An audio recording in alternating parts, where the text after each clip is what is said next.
নমস্কাৰ প্ৰিয় দৰ্শকসকল আপোনালোক আটাইকে মোৰ কিচেনলৈ আদৰণি জনাইছো আৰু আজি মই এটা সৰু মাছৰ ৰেচিপি লৈ আহিছো আপোনালোকৰ মাজলৈ এইখিনি সৰু মাছ লৈছো মই আৰু এনেকুৱা পাত দুখন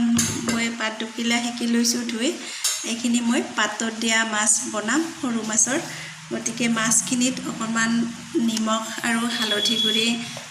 মই খানি লম ইয়াতে নিমখ দি দিছো হালধি গুৰি দি দিছো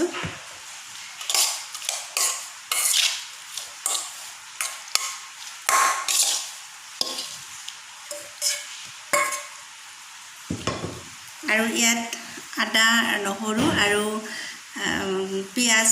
সৰু পিয়াজ এটা মই পেষ্ট বনাই লৈছো আটাইখিনি মই ইয়াত দি লৈছো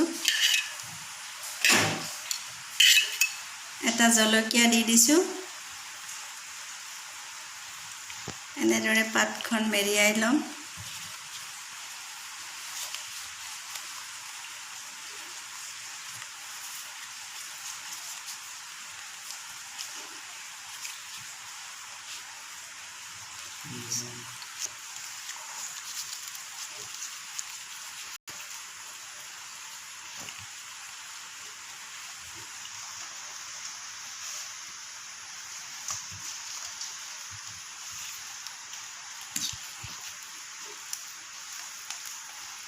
এইদৰে মই কলৰ ঠাৰিৰে বান্ধি দিছো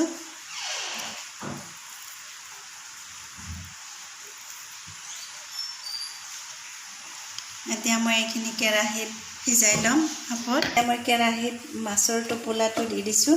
আৰু এখন ঢাকনিৰে ঢাকি দিম মই মাছখিনি আৰু গেছটো এতিয়া কমাই দিম সিমত দি দিম গেছটো সিমত দি দিছো আৰু এনেকৈ 10 মিনিট পিছত মই পাতৰ টোপোলাটো লুটিয়াই দিম টোপোলাটো এবাৰ বগৰাই দিম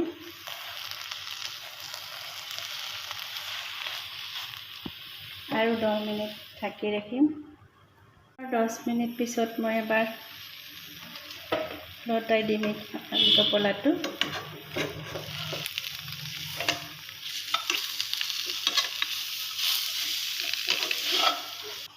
এবাৰ মই আৰু 5 মিনিট সময় ঢাকনিৰে ঢাকি ৰাখিম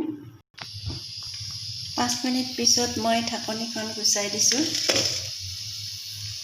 আমাৰ প্ৰায় হৈ গৈছে মাছৰ এই টোপোলাটো সিজি গৈছে আৰু অলপ সময় দিম মই 2-3 মিনিট মান সময় বগৰাই দিছো মই পাতখিলা টোপোলাটো এবাৰ মই ঢাকনিখন গুচাই দিছো আমাৰ হৈ গৈছে মাছৰ টোপোলাটো সিজিছে দুই ফালৰ কলৰ পাতখিনি এনেদৰে পুৰি যোৱাৰ নিচিনা হৈছে এতিয়া মই গেছটো অফ কৰি দিছো এবাৰ মই এনেদৰে জুইত অলপ সেকি দিম মাছখিনি যাতে পাতৰ গন্ধটো ওলাই পুৰা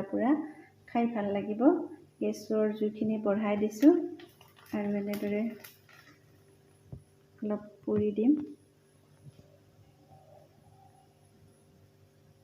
ভিডিওটো চাই নিশ্চয় ভাল পালে বুলি আশা কৰিছো আৰু যদি ভাল পাইছে লাইক শেয়াৰ কৰিব আৰু প্লিজ সাবস্ক্ৰাইব কৰি দিব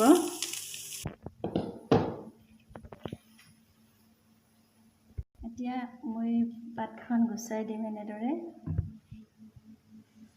অলপ গৰমে আছে হৈ গ'ল ইয়াত মই মিঠাতেল দিম অলপ এতিয়া মই এখন প্লেটত উলিয়াই খিনি পিটিকি লম আৰু